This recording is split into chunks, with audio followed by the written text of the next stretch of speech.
വസുചന്ദനം. രചന ഷംസീന ഫിറോസ്. അവതരണം ഷാഹുൽ മലയിൽ. Editing Faisal C M Nooncheri. രാവിലെ ബ്രേക്ക്ഫാസ്റ്റ് കഴിഞ്ഞ ഉടനെ ശരണിന്റെ വീട്ടുകാർ പോവാനിറങ്ങി. ശരൺ നാളെ വന്നോളാമെന്ന് പറഞ്ഞു. തിരുവനന്തപുരത്ത് വീടുകളും എറണാകുളത്തും തൃശ്ശൂരുമായി ഫ്ളാറ്റുകളും രവീന്ദ്രൻ വാങ്ങിയിട്ടുണ്ട്. എന്നാലും നാട്ടിൽ വരുമ്പോഴൊക്കെ തറവാട്ടിൽ തന്നെയാണ് രവീന്ദ്രനും കുടുംബവും താമസിക്കുന്നത്.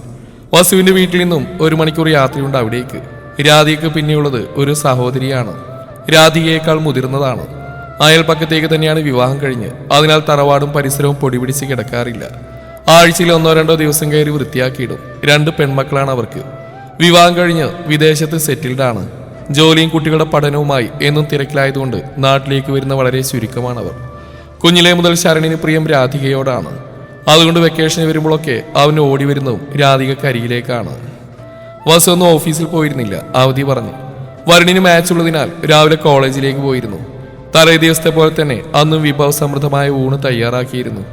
ചിഞ്ചു ഇപ്പോൾ പാചകം ചെയ്യുമെന്നറിഞ്ഞാൽ ശരണും വസു അവളോട് ചിക്കൻ ഐറ്റം എന്തെങ്കിലും ഉണ്ടാക്കാൻ ആവശ്യപ്പെട്ടു. തനിക്ക് മാർക്കിടാനാണെന്ന് ചിഞ്ചുവിന് അറിയാമായിരുന്നു. അവൾ സന്തോഷത്തോടെ ആ ദൗത്യം ഏറ്റെടുത്തു. അയ്യോ ഇടല്ലേ. ശരണിനും വസുവിനും വിളമ്പിക്കഴിഞ്ഞ് ചന്ദനയുടെ പ്ലേറ്റേക്ക് വിളമ്പാൻ തുടങ്ങിയതും ചന്ദന തിടുക്കത്തിൽ തടഞ്ഞു. അതെന്താ, നീ ഇപ്പോഴും ഇതൊന്നും കഴിക്കുന്നില്ലേ? ചിഞ്ചു അതിശയിച്ചു. എവിടുന്ന്? അവൾക്കിപ്പോഴും വെള്ളരിക്ക സാമ്പാറും മോരുകറിയൊക്കെ മതി. വസു ചിരിയോടെ മോരുകറി ചന്ദനക്കരിയിലേക്ക് നീക്കി വെച്ചു. അല്പം സാമ്പാർ കോരിയെടുത്ത് അവളുടെ പ്ലേറ്റിൽ ചോറിന് മുകളിലായി ഒഴിച്ചു നൽകി. അയ്യേ, ഇതെന്തൊരു ജന്മം! ഞാൻ കരുതി ഇവളിപ്പം മിശ്ര ബുക്കായി കാണുന്നു. ഇവിടെ എല്ലാം കുക്ക് ചെയ്യുന്നുണ്ടല്ലോ. അച്ഛനും വരണിനും വസുവിനൊക്കെ നോൺ വെജാണ് ഇഷ്ടമെന്ന് ഇവൾ ഇടയ്ക്കൊക്കെ പറയും. ചിഞ്ചു പറയുന്നുണ്ട്. വസുവിന് ആ ഇഷ്ടമൊക്കെ പണ്ടാ, ഇപ്പൊ വെജ് തന്നെ അവനും പ്രിയം. രാധിക പറഞ്ഞു. ചന്ദന വന്നതിന് ശേഷം. ശരൺ കുസൃതിയോടെ ചന്തുവിനെയും വസുവിനെയും നോക്കി. ഞാനെന്ത് ചെയ്യാനാ? തുടക്കത്തിൽ ഇവൾക്ക് ഇറച്ചിയും മീനൊക്കെ കാണുമ്പോൾ തന്നെ വിമ്മിഷ്ടമായിരുന്നു. കഴിച്ചു കഴിഞ്ഞ് ഞാൻ അടുത്തേലും പോക്കാനും വരും അവൾക്ക്. അതോടെ ഞാൻ നോൺ വെജ് ചിലപ്പം കുറച്ചു. അപ്പോഴേക്കും ഇവള് റെഡിയായിരുന്നു കേട്ടോ. കഴിക്കില്ലെന്നാലും അമ്മയോടൊപ്പം ചേർന്ന് ഇവിടെ വേണ്ടപ്പെട്ടവർക്ക് വേണ്ട പോലെ കുക്ക് ചെയ്തൊക്കെ തരും. പിന്നെ ഇവളുടെ ഒപ്പം ഉണ്ണാനിരുന്നിരുന്ന് വെജിനോട് കുറച്ച് ഇഷ്ടം കൂടി. രൂപത്തിൽ മാറ്റം വന്നല്ലാതെ ഇവൾക്ക് സ്വഭാവത്തിൽ വലിയ മാറ്റങ്ങളൊന്നും ഇല്ല അല്ലേ? ചിഞ്ചു ചന്ദനയെ നോക്കി വസുവിനോട് പറയുകയാണ്. ഇല്ല കേട്ടോ, ഇവളിപ്പോഴും ആ പഴയ ചന്ദന തന്നെയാ, വസു ചിരിയോടെ പറഞ്ഞു. അത് കേട്ട് ചന്ദനയുടെ ചുണ്ടുകളിൽ ഒരു പുഞ്ചിരി ചേക്കേറി. അപ്പൊ ചൈതന്യ പറഞ്ഞ നേരല്ലേ? ഞാൻ കരുതി വെറുതെ തന്നെ സൂചിപ്പിച്ചാണെന്ന്. ചിക്കൻ പേപ്പർ അസലായിട്ടുണ്ട്. ശരൺ എരി വലിച്ചുകൊണ്ട് പറയുകയാണ്. ആ, അത് നിന്റെ ആ വലിയാണെന്ന് പറയുന്നുണ്ട്. വസു ചിരിച്ചു. അപ്പൊ കൊള്ളില്ലെന്നാണ് വസു പറയുന്നത്? ചിഞ്ചു മുഖം കൂർപ്പിച്ചു. ഒപ്പിക്കാം അല്ലേ അമ്മ? ആണോ ആന്റി? ചിഞ്ചു രാധികയെ നോക്കി. അല്ല കേട്ടോ, നന്നായിട്ടുണ്ട്. അവൻ ചുമ്മാ പറയുന്ന. അത് കേട്ട് ചിഞ്ചു വസുവിനെ നോക്കി എങ്ങനെയുണ്ടെന്ന മട്ടിൽ പുരികം പൊക്കി. വസു ഒതുക്കി ചിരിച്ച് പോടാന്നും പറഞ്ഞൊരു കോക്രി കാണിച്ചവൾ. ഉച്ചയ്ക്ക് ശേഷം എന്താ പരിപാടി? ചിഞ്ചു ഇന്ന് പോകുന്നുണ്ടോ? രാധിക ചോദിക്കുന്നുണ്ട്. അയ്യോ പോണം. അതൊന്നും എനിക്കിത്ര തിരക്ക്. നീ ഇനി ഏതായാലും കുറച്ച് ഡേയ്സ് ഇവിടെ ഉണ്ടല്ലോ. കോട്ടയത്തിന് പോകുന്നുണ്ടോ വേഗം? വസു അന്വേഷിച്ചു. ഇല്ല, ആ കുറച്ച് ഡേയ്സ് പാറുമ്മയോടൊപ്പം ഞാൻ ആദ്യം തീരുമാനിച്ചതാ. പിന്നെ ഇനിയിപ്പോൾ ശാലിൻ്റെ നിശ്ചയത്തിന് കുറച്ച് ദിവസങ്ങളല്ലേ ഉള്ളൂ. അത് കഴിഞ്ഞ് ഞാൻ കോട്ടയത്തേക്ക് പോകുന്നുള്ളൂ. അതാകുമ്പോൾ പപ്പ നിശ്ചയത്തിന് വന്നു പോകുമ്പോൾ ആ കൂടെ പോയാൽ മതി. അല്ലെങ്കിൽ പപ്പ ഇത്രയും ദൂരം ഓടിക്കണ്ടേ? ചിഞ്ചു പറഞ്ഞു. എന്നാൽ പിന്നെ നമുക്കൊരു ഔട്ടിങ്ങിന് ഇറങ്ങിയാലോ? ഇന്നാണെങ്കിൽ ശരണും നീയുണ്ട്, ഞാനാണെങ്കിൽ അവധി എടുക്കുകയും ചെയ്തു. അത് വെറുതെ കളയണ്ടല്ലോ. മുമ്പൊക്കെ എല്ലാ സൺഡേ വേണം ഞങ്ങൾ കറങ്ങാൻ പോവുക. ചന്ദന 7-ാം മാസം കഴിഞ്ഞ പിന്നെ അതൊന്നും പതിവില്ല. നിന്നെ രാത്രി ഡിന്നർ കഴിഞ്ഞ് വീട്ടിൽ കൊണ്ടുവിടാം, വസു പറഞ്ഞു. ചിഞ്ചു അതിനോട് യോജിച്ചു. കുഞ്ഞിപ്പെണ്ണിന്റെ കരച്ചിൽ കേട്ട് വസു വേഗത്തിൽ എഴുന്നേറ്റ് കൈ കഴുകി മുറിയിലേക്ക് നടന്നു. പുറകെ ശരണും ചെന്നു. 10-11 മണിയോടെ കുളിപ്പിച്ച് പൊതിഞ്ഞിട്ടി ഉറക്കിയാൽ ഉച്ചയോടെയാണ് അവൾ ഉണരുക. നല്ലപോലെ ഒരു ഉറക്കം കഴിഞ്ഞ് എഴുന്നേൽക്കുന്നതിനാൽ അപ്പോൾ അവളുടെ മുഖം തെളിഞ്ഞു കാണും. അല്ലാത്തപ്പോഴൊക്കെ കരച്ചിലാണ്. ആ നേരം ശരൺ അവളെ താഴെ വെക്കാറില്ല. മടിൽ കിടത്തി കൊഞ്ചിച്ച് ചിരിപ്പിക്കലാണ്. എന്റെ കുഞ്ഞിനെ കൊണ്ട് വലിയച്ഛന്ന് വിളിപ്പിക്കാൻ കാത്തുന്നവനാ. ഇപ്പൊ കണ്ടില്ലേ നിന്റെ കുഞ്ഞിനെ മടിയിൽ വെച്ചിരിക്കുന്ന ഞാൻ? ശരൺ വസുവിനോട് പറയുന്നുണ്ട്. നിനക്ക് കൂടും കുടുംബം വേണ്ടാത്തിന് ഞാനെന്താ വിളിച്ചത്? ഞാനും കെട്ടുമല്ലോ, ഉടനെ കെട്ടും. നിനക്കതൊരു കാത്തിരിക്കാൻ പാടില്ലായിരുന്നോ? ആക്രാന്തം അല്ലാണ്ടെന്ത്? ഓ പിന്നെ നീ എന്ന് കിട്ടുമെന്ന് വെച്ചായിരുന്നു ഞാൻ കാത്തിരിക്കേണ്ടത്. ഈ 33-ാമത്തെ വയസ്സിലെങ്കിലും നീ സമ്മതം മൂടിയല്ലോ, അത് തന്നെ മഹാഭാഗ്യം. പിന്നെ നാട്ടു നടപ്പനുസരിച്ച് ഞാൻ വലിയച്ഛനാതിന് മുന്നേ നീ ചെറിയച്ഛനാവണം. വസു ഒതുക്കി ചിരിച്ചു. നന്ദി വേണടാ, നന്ദി. ശരൺ വസുവിനെ കടുപ്പിച്ചാൽ നോക്കി. എന്തു കാര്യത്തിന്? കുഞ്ഞിനെടുത്ത് മടിയിൽ വെച്ചിരിക്കുന്നതിനോ? വസു വീണ്ടും ചിരി ഒതുക്കി പിടിച്ചു. നീ തന്നെ അങ്ങ് നോക്കിയാൽ മതി, എനിക്ക് വേറെ പണിയുള്ളതാ. ശരൺ പറഞ്ഞു തീരേണ്ട താമസം. മടിയിലേക്ക് ഒരു ഇളം ചൂട് പരന്നൊഴുകി. ഡാ പണി കിട്ടിയടാ. ശരൺ ദയനീയമായി തന്റെ പാൻസിലേക്ക് നോക്കി. ആഹാ മിടുക്കി. പിന്നെ നീ എന്തെഴുതിയടാ? എന്നെ പറഞ്ഞ അവള് വെറുതെ ഇരിക്കുന്നോ? ഈ പ്രാവശ്യം വസു ഉറക്കെ ചിരിച്ചു. ഓ നിന്റെ തന്നെ മോള്, എടുക്കടാ, ഞാൻ മാറ്റിയിട്ട് വരാം. രാവിലെ കുളിച്ചതാ, രാത്രി വരെ ആ കുളിയിൽ ഒപ്പിക്കണമെന്ന് വിചാരിച്ചായിരുന്നു. ഈ ചെറിയച്ഛനിട്ട് ഇതുപോലെ പണി തരല്ലേ പൊന്നെ.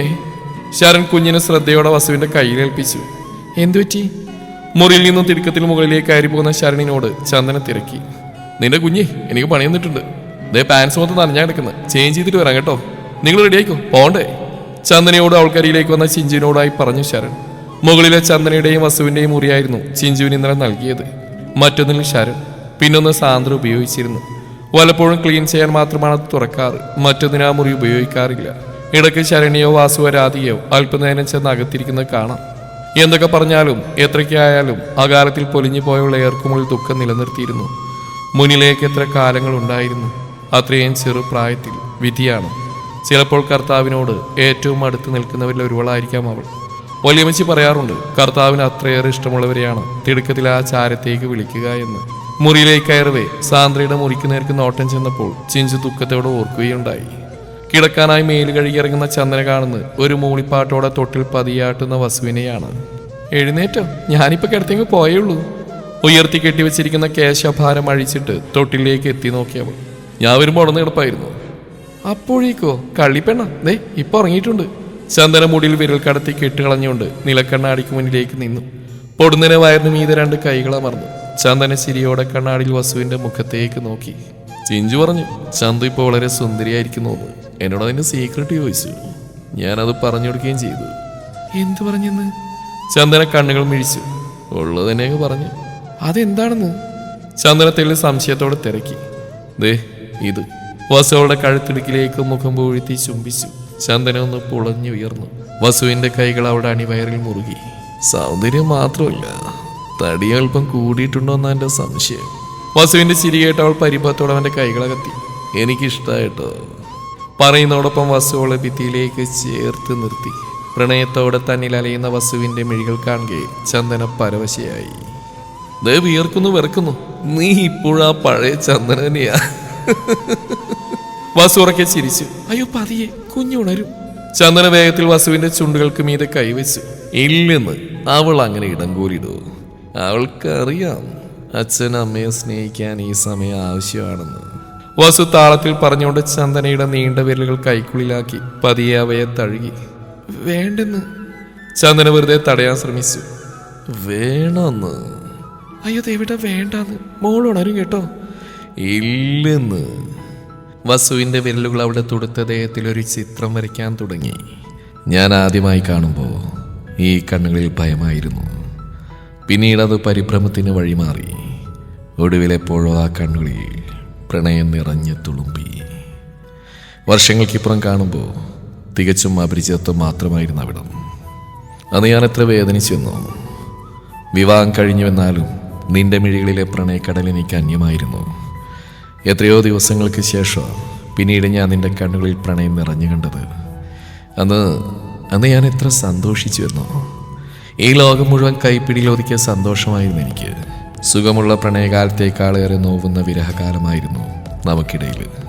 എന്നിരുന്നാലും എന്നും എപ്പോഴും നീ എൻ്റെ ചന്ദനയായിരുന്നു. നിന്നിൽ കവിഞ്ഞ് മറ്റൊരു ലോകം ഞാൻ സ്വപ്നം കണ്ടിരുന്നില്ല ചന്ദന. വരും ജന്മങ്ങളിലും നീ എൻ്റേതു മാത്രമാണ്, എൻ്റേതു മാത്രം. അന്ന് ദുഃഖങ്ങളും വേദനകളൊന്നുമില്ലാതെ നമുക്കൊന്നു ചേരണം. ചന്ദനയുടെ മടിയിൽ തലവെച്ച് മലർന്നു കിടന്ന് അവളോട് പറയുകയാണ് വസു. അത് അംഗീകരിക്കുമ്പോൾ ചന്ദന വലം കൈവിരലുകളാരെ വസുവിന്റെ ഇടത് കൈവിരലുകൾ കൊരുത്തു പിടിച്ചു. ഇനി വരുന്ന ഏതേത് ജന്മങ്ങളിലും ഈ വസുദേവിന്റെ പ്രാണനും പാതിയുമായാൽ മതി എനിക്ക്. വസുദേവിന്റെ മാത്രം, തന്റെ ദേവേട്ടന്റെ മാത്രം. ചന്ദനയുടെ മനസ്സ് അത്യധികം പ്രണയത്തോടെ ഉരുവിടുകയാണ്. കുനിഞ്ഞു വസുവിന്റെ നെറ്റിയിൽ സ്നേഹവും പ്രണയവും വാത്സല്യവും കരുതലും നിറഞ്ഞൊരു ചുംബനം നൽകി. അപ്പൊ ചഞ്ചല രണ്ടുപേരെയും സ്വീകരിച്ചില്ല. എഡിനും ശരണും ഇപ്പൊ അവൾക്ക് ഏറ്റവും നല്ല സുഹൃത്തുക്കളാ. എനിക്ക് തോന്നുന്നു ചഞ്ചലയുടെ തീരുമാനം ശരിയാണെന്ന് അഞ്ജലി പറയുകയാണ്. ഡ്രൈവിംഗിലായിരുന്ന സണ്ണി തലയിരിച്ച് അഞ്ജലിയെ നോക്കി പുഞ്ചിരിച്ചു. ശരണിന്റെ വിവാഹമാണിന്ന്. തിരുവനന്തപുരത്തേക്കുള്ള യാത്രയിലാണ് സണ്ണിയും അഞ്ജലിയും. ഇന്നലെ രാത്രി 11 കോട്ടയത്തേക്ക് എത്തിയത്. തെരേസയുടെ അപ്പൻ ലൂസിഫറിന്റെ ആരോഗ്യസ്ഥിതി നന്നേ മോശമാണ്. അദ്ദേഹത്തെ സന്ദർശിക്കാനാണ് സണ്ണി കോട്ടയത്തേക്ക് വന്നത്. അല്ലെന്നാൽ നേരിട്ട് തിരുവനന്തപുരത്ത് തന്നെ വന്നിറങ്ങുമായിരുന്നു. ശരണിന്റെ വിവാഹത്തിൽ പങ്കെടുത്ത് വൈകുന്നേരത്തോടെ കോട്ടയത്തേക്ക് പോകാമെന്ന് വെച്ചാൽ എന്തെങ്കിലും തിരക്കുകളാൽ ചിലപ്പോൾ അത് മുടങ്ങിയെന്നും വരാം. വെളുപ്പിന് 5:30 സണ്ണിയും അഞ്ജലി ഇറങ്ങിയിരുന്നു. 4.5 മണിക്കൂറിനേക്കാൾ ദൂരമുണ്ട് തിരുവനന്തപുരത്തെ ശരണിന്റെ വീട്ടിലേക്ക്. ശരണിന്റെ വീടിനടുത്തുള്ള ഓഡിറ്റോറിയത്തിലാണ് വിവാഹം. എല്ലാവർക്കും പങ്കെടുക്കാൻ എളുപ്പവും സൗകര്യം അവിടെയാണെന്നാണ് ശരൺ പറഞ്ഞത്. സണ്ണി പറഞ്ഞ് അഞ്ജലിക്ക് എല്ലാവരെയും നന്നായിട്ട് അറിയാമായിരുന്നു. എല്ലാവരും അഞ്ജലിയുടെ മനസ്സിൽ സ്ഥാനം പിടിച്ചിരുന്നു. അവരെല്ലാം നേരിട്ട് കാണാനും പരിചയപ്പെടാനുള്ള ആഗ്രഹത്തോടെയാണ് സണ്ണിക്കൊപ്പം ഇന്നലെ ഡൽഹിയിൽ നിന്നും വന്നത്. പിന്നെ ശരണിന്റെ പ്രത്യേക ക്ഷണവുമുണ്ട് അഞ്ജലിക്ക്. ലാസ്റ്റ് ഫ്രൈഡേ അഞ്ജലിയുടെ പേരൻസിന്റെ 13th ആനിവേഴ്സറി ആയിരുന്നു. ശരൺ രാത്രി വീഡിയോ കോൾ ചെയ്യുമ്പോൾ സണ്ണി ആ പാർട്ടിയിലായിരുന്നു. അന്നേ ദിവസം അഞ്ജലിക്ക് ഫോൺ കൈമാറുകയും ശരൺ അഞ്ജലിയെയും ഫാമിലിയെയും മാരേജിന് ഇൻവൈറ്റ് ചെയ്യുകയും ചെയ്തിരുന്നു. അഞ്ജലി ഡൽഹിയിലെ Max multi speciality hospital neurologist ആണ്. പത്തനംതിട്ടക്കാരിയാണെന്നാലും പഠിച്ചും വളർന്നുമെല്ലാം കേരളത്തിന് പുറത്താണ്. അഞ്ജലിയുടെ അച്ഛൻ ജയപാൽ മേനോൻ ഇന്ത്യൻ പോലീസ് സർവീസിലായിരുന്നു. ഇപ്പോൾ റിട്ടയർഡാണ്. അമ്മ സുവിത മാക്സിൽ തന്നെ ഫിസിഷ്യനാണ്. അഞ്ജലിയുടെ ബ്രദർ അഭിറാം IAS ട്രെയിനിങ്ങിലാണ്. മുംബൈയിലായിരുന്നു ആദ്യം അവർ. ഇപ്പോൾ കഴിഞ്ഞ 6 വർഷങ്ങളായി ഡൽഹിയിൽ സെറ്റിൽഡ് ആണ്. ഓപ്പോസിറ്റുള്ള വില്ലയിൽ തന്നെയാണ് അഞ്ജലിയും കുടുംബവും. എന്നാലും സണ്ണിക്ക് അഞ്ജലി അറിയുകയില്ലായിരുന്നു. അവാർഡ് ഫംഗ്ഷനിൽ വെച്ചാണ് ആദ്യമായിട്ട് പരിചയപ്പെടുന്നത്. ഫംഗ്ഷൻ കഴിഞ്ഞ് പുറത്തേക്ക് ഇറങ്ങിയ സണ്ണിയെ അഞ്ജലി ആശംസകൾ അറിയിക്കുകയായിരുന്നു. അതോടൊപ്പം നൈബറാണെന്ന് പരിചയപ്പെടുത്തുകയും മാക്സ് ഹോസ്പിറ്റലാണ് വർക്ക് ചെയ്യുന്നതെന്ന് അറിയിച്ചു. പഠനകാലം മുതൽക്കേ സണ്ണി പെൺകുട്ടികളോട് സൗഹൃദം സ്ഥാപിക്കുന്ന കുറവായിരുന്നു. ഒരുപാട് ഒച്ചപ്പാടും ബഹളവും ഉണ്ടാക്കി കളിതമാശകളിൽ ഏർപ്പെടുന്ന പെൺകുട്ടികളോട് കൂട്ടുകൂടാൻ സണ്ണിക്ക് താല്പര്യമില്ലായിരുന്നു. പൊതുവെ അങ്ങനെയുള്ള പെൺകുട്ടികൾ അവൻ ഇഷ്ടപ്പെട്ടിരുന്നില്ല. അതാണ് ചിഞ്ചുവിനോട് തുടക്കത്തിൽ തോന്നിയ അനിഷ്ടത്തിന് കാരണം. എങ്കിലും സൗഹൃദത്തോടെ വന്നവരെ മടക്കിയിട്ടുമില്ല. ഇന്നുകൊണ്ട് 10നും +2നും കൂടെ പഠിച്ച ആര്യയും ഐഷയും വർഷയും ഒക്കെ കോണ്ടാക്ട് ലിസ്റ്റിൽ. അഞ്ജലിയുടെ തികച്ചും പക്വവും മാന്യമായ പെരുമാറ്റം സണ്ണിക്ക് അഞ്ജലിയോട് ഒരു സൗഹൃദം രൂപപ്പെടുത്തിയിരുന്നു. എഡിനെന്താ ആലോചിക്കുന്നത്? സണ്ണി എന്തോ ഓർമ്മകളിൽ മുഴുകിയിരിക്കാനെന്ന് തോന്നി അഞ്ജലി ചോദിച്ചു. ഡ്രൈവിംഗ് സീറ്റിലിരിക്കുന്നവൻ തലയരിച്ച അഞ്ജലിയെ നോക്കി പുഞ്ചിരിയോടെ ഒന്നുമില്ലെന്ന് കണ്ണുകൾ ചിമ്മി. ആള് നല്ല സന്തോഷത്തിലാണല്ലോ. ഇത്രയും ദിവസങ്ങൾക്കുള്ളിൽ ഇന്നാണ് എഡിനെ ഞാൻ ഏറെ സന്തോഷവാനായിട്ട് കാണുന്നത്. മനസ്സുകൊണ്ട് നാം ഏറെ ആഗ്രഹിച്ചൊരു കാര്യം പെട്ടെന്ന് അങ്ങ് നടക്കാൻ പോവാ. അല്ലെങ്കിൽ നടന്നു കാണുകയാണെന്ന് കണ്ടാൽ നാം സന്തോഷിക്കില്ലേ? ആ സമയത്ത് നമ്മൾ അനുഭവിക്കുന്ന സന്തോഷം അതെത്രയും നമുക്ക് തന്നെ പറയാൻ കഴിയില്ല. സണ്ണി നിറഞ്ഞ സന്തോഷത്തോടെ വീണ്ടും ഡ്രൈവിംഗിൽ ശ്രദ്ധ ചെലുത്തി. ശരണിന്റെ വിവാഹക്കാരിയല്ലേ എട്ടിയും പറയുന്നത്? ബട്ട് എഡിൻ, ശരൺ മറ്റൊരു പെൺകുട്ടി വിവാഹം ചെയ്തതിനേക്കാൾ കൂടുതൽ ശരണും ചിഞ്ചു ഒന്നിച്ചേർന്നായിരുന്നില്ലേ എഡിൻ ആഗ്രഹിച്ചിരുന്നത്? അഞ്ജലി സംശയമുണ്ട്. യാ അതെ. സണ്ണിയിൽ അപ്പോഴാതെ പുഞ്ചിരി ഉണ്ടായിരുന്നു. പിന്നെന്താ അല്പം മുമ്പ് പറഞ്ഞ്? എനിക്ക് മനസ്സിലാവുന്നില്ല, ഒന്ന് വ്യക്തമാക്കാമോ? ഞാൻ ഏറെ ആഗ്രഹിച്ച പോലെ ശരണിന്റെയും ചിഞ്ചുവിന്റെയും വിവാഹമാണെന്ന്. അഞ്ജലിക്ക് അപ്പോഴും കാര്യങ്ങൾ വ്യക്തമായിരുന്നില്ല. അത് മനസ്സിലാക്കിയെന്നപ്പോൾ സണ്ണി പറഞ്ഞു തുടങ്ങി. ചിഞ്ചുവിന്റെ തീരുമാനമാണ് ശരിയെന്ന് അഞ്ജലി പറഞ്ഞല്ലോ. പക്ഷേ ശരണിന്റെ ഭാഗം നോക്കുകയാണെങ്കിൽ അവന് ചിഞ്ചുവിനോടുണ്ടായ പ്രണയം നിസ്വാർത്ഥമായിട്ടുള്ള ഒന്നായിരുന്നു. തിരിച്ചൊന്നും പ്രതീക്ഷിക്കാതെ എത്ര കാലത്തോളം അവൻ ചിഞ്ചുവിനെ പ്രണയിച്ച്. എനിക്ക് ഉറപ്പാണ് അതിനിടയിൽ എന്തെങ്കിലും ചിഞ്ചു ശരണിന്റെ പ്രണയം സ്വീകരിക്കുമായിരുന്നു. അവളുടെ മനസ്സിന് സൗഹൃദത്തെക്കാളുപരി മറ്റെന്തെങ്കിലും ഒന്ന് ശരണിനോട് തോന്നുമായിരുന്നു. അത്രയേറെ ഉണ്ടായിരുന്നു ശരണിന് അവളോടുള്ള സ്നേഹം. പക്ഷേ ഇന്നപ്പോഴും ചിഞ്ചു എല്ലാത്തിൽ നിന്ന് അകന്നു മാറിയതും ശരണിന്റെ അകമഴിഞ്ഞ സ്നേഹം കണ്ടില്ലെന്ന് അടിച്ചത് ഞാൻ കാരണമാണ്. മനസ്സിൽ ഞാനൊരു നോവായിട്ട് അവശേഷിക്കുന്നതുകൊണ്ടാണ്. ഞാൻ ജീവിതത്തിൽ ഒറ്റക്കാണെന്ന് തോന്നൽ, ഞാൻ വേദനിക്കുകയാണെന്ന ചിന്ത. അതേ കാരണം കൊണ്ട് തന്നെയാണ് പിന്നീട് ഒരിക്കലും ശരൺ ചിഞ്ചുവിനെ തന്റെ ഇഷ്ടം പറഞ്ഞ് സമീപിക്കാതിരുന്നു. സത്യത്തിൽ ശരൺ അതിന് എത്രയും മുന്നേ തന്നെ ആ പ്രണയം എന്നേക്കുമായിട്ട് മറക്കാൻ ശ്രമിച്ചിരുന്നു. വർഷങ്ങൾക്കിപ്പുറം ചിഞ്ചുവിനെ കണ്ടെന്നാൾ ഞാനാണ് അവിടെ പ്രണയം എന്ന് അവൾ പറഞ്ഞറിഞ്ഞപ്പോൾ അതുവരെ ഒരു പ്രതീക്ഷയിലും കാത്തിരിപ്പിലായിരുന്നു അവൻ.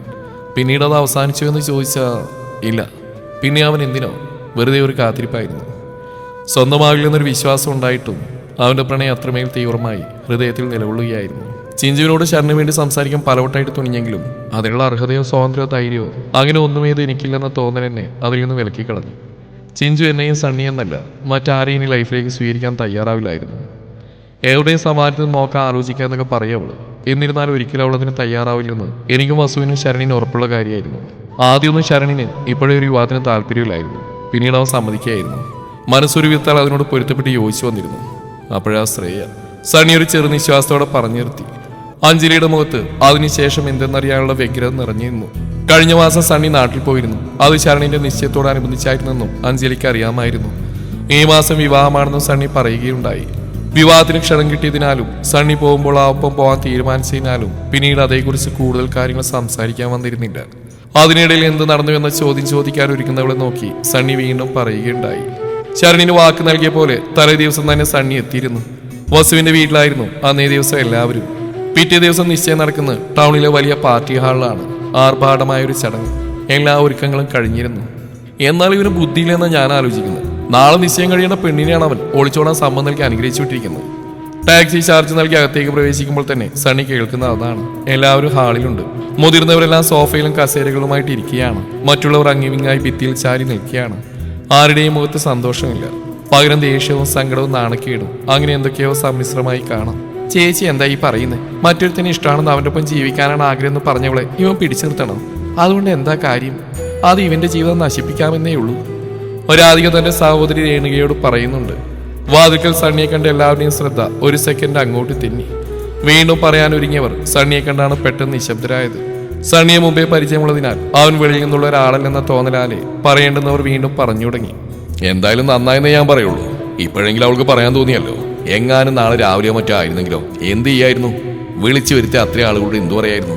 പെണ്ണിന് വേറെ ബന്ധമുണ്ടെന്നോ? നാണം കിട്ട് മരിച്ചേനെല്ലാവരും ശീരസൂയത്തിൽ നടക്കാൻ പറ്റാവുന്നേനെ. രേണുകയുടെ ഭർത്താവ് പ്രതാപനാണ് പറയുന്നത്. വസാദിനോടകം സണ്ണി അകത്തുമുറിയിലേക്ക് കൂട്ടിക്കൊണ്ടുപോയിരുന്നു. ആ ഒപ്പം തന്നെ ഹാളിലായിരുന്ന ചന്ദനയും ചിഞ്ചുവും മുറിയിലേക്ക് നടന്നു. ശരണിനെ ഒന്ന് അവിടുന്ന് രക്ഷപ്പെട്ടാൽ മതിയെന്ന് തോന്നിയെന്നാലും അവനതിന് സാധിച്ചില്ല. ചോദ്യം ചെയ്യലും വിചാരണയും നടക്കുകയാണ്. ഒന്നുമേത് മുരിയാടാതെ മറുപടിയൊന്നും നൽകാതെ പോകുന്നത് വീണ്ടും അവരെ താഴ്ത്തി കെട്ടുന്നതിന് തുല്യമാവുമെന്ന് തോന്നിയവൻ അവിടെ അങ്ങനെയേ നിന്നു. എന്ത് നന്നായെന്നാ നിങ്ങൾക്ക് ഈ പറയുന്നത്? അവൾ ഇപ്പോഴാണ് ഇത് പറയേണ്ടത്? 1 മാസം കഴിഞ്ഞില്ലേ പെണ്ണുകാൾ കഴിഞ്ഞിട്ട്? അതിന് എത്രയും മുമ്പേ ആലോചിച്ച് വെച്ചിരുന്നു. ഷാരന് താല്പര്യമെന്ന് വെച്ചിട്ട് ഇടയിൽ ഞങ്ങളതങ്ങ് ഒഴിവാക്കി വിട്ടിരുന്നു. അവരാ പിടിച്ച് പിടിയാറെ പിടിച്ച്. എന്നിട്ടിപ്പോൾ അവൾക്ക് എന്റെ മോനെ വേണ്ടെന്ന്. സരികെ നീ അതിലൊരു തീരുമാനം ഉണ്ടാക്കേണ്ടത്. നിന്നെ കൊണ്ടാ ഇത് മുഴുവൻ ഉണ്ടായിരിക്കുന്നത്. ശരണിന്റെ അമ്മ ശാന്തി ദേഷ്യപ്പെടുകയും കരയുകയും ചെയ്യുന്നുണ്ട്. അമ്മ എന്നോട് ദേഷ്യപ്പെട്ട എന്താ കാര്യം? ശ്രേയന്റെ ബന്ധുവാണെന്ന് നേരാ. പക്ഷെ ഞാൻ ആരും ഈ ആലോചന പറഞ്ഞ് നിർബന്ധിച്ചിട്ടില്ല. ഉണ്ടോ ശരൺ? അത് മാത്രമല്ല, ശരണി ഇല്ലാത്ത പ്രശ്നങ്ങൾ എന്തിനാ നമുക്കൊക്കെ? മറ്റൊരാൾ ഇഷ്ടമാണെന്ന് അയാൾക്കൊപ്പം പോവുകയാണെന്ന് ശരണിനെ അറിയിച്ചിട്ട് തന്നെയാണ് ശ്രേയ പോയത്. അതുകൊണ്ട് പൂർണ്ണമായിട്ടും ശ്രേയെ കുറ്റപ്പെടുത്താനും കഴിയില്ല. അവസാന നിമിഷത്തിലാണെങ്കിൽ അങ്ങനെ ഒരു മര്യാദ അവൾ കാണിച്ചല്ലോ. പ്രതാപനെങ്കിൽ പറഞ്ഞ പോലെ നാളെ രാവിലെയാണ് നമ്മൾ ഇത് അറിയുന്നെങ്കിലോ എന്ത് ചെയ്യായിരുന്നു? സരിക പറയുന്നുണ്ട്. ആരെ പറഞ്ഞിട്ട് കാര്യമില്ല, എല്ലാം ഇവരെ കൊണ്ട് തന്നെയാ. മനസ്സിലോടെ എല്ലാം സമ്മതിച്ച്. അപ്പൊ ഇങ്ങനെ കാര്യമെങ്കിലും ഉള്ളൂ. ശാന്തി ശരണിനെ കടുപ്പിച്ച് നോക്കി. നിനക്കൊന്നും പറയാനുള്ള ശരൺ? രവീന്ദ്രൻ ചോദിച്ചു. ഞാനെന്ത് പറയാനാച്ചാ? മറ്റൊരാളെ ഇഷ്ടമുണ്ടെന്ന് അറിഞ്ഞു വെച്ചിട്ടും കുടുംബത്തിന് ഏൽക്കുന്ന അപമാനത്തിന്റെ പേരും പറഞ്ഞ് എനിക്ക് ശ്രേയയുടെ നാളത്തെ ചടങ്ങിന് ശ്രേയ നിർബന്ധമായിട്ട് ഉണ്ടായിരിക്കണമെന്ന് ശാഠ്യം പറയാൻ സാധിക്കുമായിരുന്നു. അതുകൊണ്ട് എന്താ പ്രയോജനം? ഒരേ സമയം 2 പേരുടെ അല്ല 3 പേരുടെ ലൈഫ് നഷ്ടപ്പെടാന്നേ ഉള്ളൂ. അതിനേക്കാൾ എത്രയോ നല്ലതാ ആളുകളുടെ ഇഷ്ടത്തിന് വിടുന്നത്. അമ്മ എന്തിനാ വിഷമിക്കുന്നത്? ഒന്നും ആയില്ലല്ലോ അമ്മേ. വിവാഹമൊന്നുമല്ലല്ലോ, ചെറിയൊരു നിശ്ചയല്ലേ. എല്ലാം ക്യാൻസൽ ചെയ്യാൻ ഇപ്പൊ തന്നെ ഏർപ്പാട് ചെയ്യാം അല്ലേ സാർ? ശരൺ അഭിപ്രായത്തിനായി രവീന്ദ്രനെ നോക്കി. അല്ലാതെ പിന്നെ ഇനി എന്ത് ചെയ്യാനാ? നടക്കാത്ത ചടങ്ങിന് എല്ലാവരും വന്ന് സദ്യ ഉണ്ടാണോ? രവീന്ദ്രൻ അടുത്തെന്ന പോലെ എഴുന്നേറ്റ് പോയി. അത്രയേറെ കാത്തിരുന്നാണ് ശരണിന്റെ വിവാഹകാര്യത്തിൽ ഒരു തീരുമാനമായത്. സത്യത്തിൽ രവീന്ദ്രൻ നന്നായി വിഷമം തോന്നുന്നുണ്ടായിരുന്നു. MBBS കഴിഞ്ഞൊരു പെൺകുട്ടി, പക്വമായ സംസാരവും പെരുമാറ്റവും. ശരണിനോളം നിറവും സൗന്ദര്യമില്ലെന്നാലും അവളുടേതായ രൂപത്തിൽ സുന്ദരിയായിരുന്നവൾ. പറയത്തക്ക സ്വത്തുവകളൊന്നുമില്ലാത്ത സാധാരണ കുടുംബം. അവൾ വന്നാൽ ശരണിന്റെ ലൈഫ് നന്നാവുമെന്ന് തോന്നിയിരുന്നു. ശരണിന്റെ ജീവിതം കൂടുതൽ സുന്ദരമാക്കാൻ അവൾക്ക് സാധിക്കുമെന്ന് കരുതിയിരുന്നു. അതുകൊണ്ടാണ് രേണുകയുടെ പ്രതാപനും ശാന്തിയുടെ കുടുംബക്കാരുമെല്ലാം എതിർത്തിട്ടും ഈ ആലോചനയിൽ തന്നെ ഉറച്ചു നിന്ന് രവീന്ദ്രനിൽ നിന്നൊരു നെടുവീർപ്പുതിർന്നു. നിങ്ങളെല്ലാം കൂടെ അവനിട്ടങ്ങ് വിഷമിപ്പിക്കാതെ. എന്തുകൊണ്ടും ഞാൻ ശരണിന്റെ ഭാഗത്താ. അവൻ ചെയ്ത് 100% ശരിയാ. നീ വിഷമിക്കാതെടാ. വിശ്വനാഥൻ ശരണിന്റെ അരിയിലേക്ക് വന്നവന്റെ ചുമലിലൂടെ കൈയിട്ട് ചേർത്ത് നിർത്തി. അതേ അഭിപ്രായം തന്നെയായിരുന്നു രാധികക്കും. തുടരും ഈ കഥയുടെ അവസാന ഭാഗം നാളെ ഇതേ സമയം.